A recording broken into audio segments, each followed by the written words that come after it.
انا للہ و انا الیہ راجعون، انا للہ و راجعون۔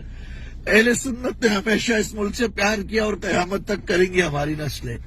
فوج سے پیار کیا، فورسز سے پیار کیا، ہمیشہ معاشرت ناجائز ہوا۔ آج سب کچھ ختم ہو گیا۔ سینکڑوں کارکنان کے سینوں پہ گولیاں مار دی، سعد رضوی کے ٹرک پہ گولیاں مار دی، اس نے کفن باندھ لیا۔ وہ کہتا رہا کہ پولیس والوں، رینجر والوں، تم مسلمان ہو۔ اذان ہو رہی تھی، فائرنگ کی، تم نے گولیاں برسائی، سینوں پہ گولیاں چلائی۔ اصول کیا تھا؟ صرف یہ کہ مسلمانوں کے ساتھ دینا ہے۔ کیا یہ پاکستان دو قومی نظریے پہ نہیں بنا؟ اور افسوس ہے مجھے بڑھ کر ان لوگوں پر جو علماء کرام کو میں نے فون کیے، فجر سے پہلے فون کیے، سب کو فون کیا، میں نام پھر بھی نہیں لے رہا، سب کے فون بند تھے۔ آج یہ بچے تڑپ گئے، ان کا خون تمہاری گردنوں پر ہے۔ تم کس منہ سے دین پڑھاؤ گے؟ ان لوگوں کو دین سکھاؤ گے؟ سادگی کی طرح مدد کرو، مدد کرو، مدد۔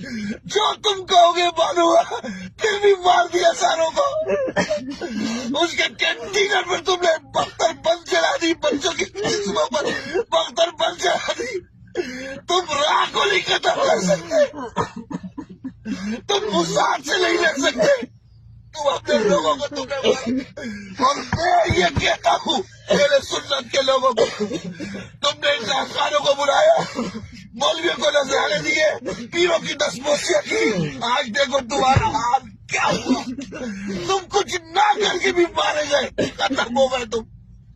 آج نظریہ ختم ہو گیا، آج دو کو بھی نظریہ ختم کر دیا۔ وہ کس کے لیے بیٹھا تھا؟ وہ مسلمانوں کے لیے بیٹھا تھا۔ یہ بچے یا رسول اللہ کے لیے غوث پاک کو مارنے والے تھے، سرکار کو حاصل ہونے والے تھے۔ انہوں نے ساری زندگی تمہارے ہاتھ چومے، علماء کے ہاتھ چومے، بزرگوں کے ہاتھ چومے۔ آج وہ بچے شہید ہو گئے، ان کی ماں کو کیا جواب دو گے؟ منیر رحمان صاحب کیا جواب دو گے؟ یہ بتا۔ آپ کو فون کرتے رہے، کلپ بلاتے رہے، ایک ایک خبر بھیجتے رہے۔ اللہ کی عزت کی قسم میرے یہاں پہ ٹائم نوٹ کیا، میں آپ کو فون کر رہا تھا۔ دنیا کو فجر کی نماز میں اٹھنے کا درس دینے والوں تم سوئے رہے۔ ایک علامہ کہتے میں سویا ہوا والا، تم کیسے سو گئے؟ کیسے سو گئے؟ میرا 2 سال کا بچہ بیمار ہو تو تو نہیں سوتا، میرا 2 سال کا بچہ بیمار ہو تو تجھے نیند نہیں آئی۔ ماؤں کے لال مر گئے، شہید ہو گئے رسول اللہ کے نام پر، پاکستان کے لیے، مسلمانوں کے لیے۔ تم کیسے سوتے رہ گئے؟ جواب دو نا یار، کوئی تو جواب دے، کوئی تو جواب دے۔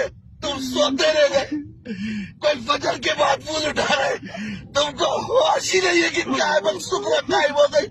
مرید کے کسر زمین پر خادم رضوی کا بیٹا، جس نے ساری زندگی حضور کی عزت پر پہرا دیا، اور قربان ہے ان ماؤں پر میں قربان جاؤں جنہوں نے ایسے لال پیدا کیے۔ قربان ہے میری نسلیں، سعد رضوی کے قدموں پر قربان ہے۔ قربان جاؤں ان ماؤں پر جنہوں نے ایسے لال پیدا کیا کہ اپنے قائد سے وفا کی، انہوں نے اپنے عہد سے وفا کی، انہوں نے مظلوم مسلمانوں کے عہد کی جو عہد کیا تھا اس سے وفا کی۔ سلام ہے ان ماؤں کو، گردنیں قربان ہے۔ وہ وقت بھی بڑا عظیم ضرب تھا جب تم نے ایسے بچے پیدا کیے تھے جو لمبے کیا رسول اللہ کی صدا میں فجر کے وقت گولی کھا گئے۔ یہ مولوی سے رہ گئے، وہ حضور کا نام پڑھتے ہوئے گولی کھا گئے، کلمہ پڑھتے ہوئے۔ قربان ہے تم لوگوں کو، تم نے ایسے بچے چلے ہیں، اللہ اکبر۔ قیامت تک ان کو یاد رکھا جائے گا، اور قیامت تک ہمارے نہیں انشاءاللہ، قیامت تک یہ نظریہ زندہ رہے گا۔ ان کی شہادتیں رنگ لائیں گی، اور قیامت تک جب غزوہ ہند ہوگا، انہی کے ماننے والے اس غزوہ ہند میں شامل ہوں گے۔ ہم ہوں یا نہ ہوں، یہ زمین بھی دیکھے گی، یہ آسمان بھی دیکھے گا کہ انقلاب تو آئے گا ہی آئے گا نا، آئے گا ہی آئے گا انقلاب۔ ان کا خون کیسے رائے گا جائے؟ واللہ شدید العقاب۔ باقی میں حکومت وغیرہ کو کچھ نہیں بولتا، اسرائیل نواز حکومت کو کیا بولنا، کسی کو کیا بولنا۔ ہاں، یہ گھر تو اپنوں نے لوٹ لیا، یہ گھر تو انہوں نے لوٹا جن کو نذرانے پیش کیے، یہ گھر تو اپنوں نے لوٹا جناب، کسی اور کو کیا شکوہ۔ ہاں، بولنے کو بہت کچھ ہے مگر کیا کرے۔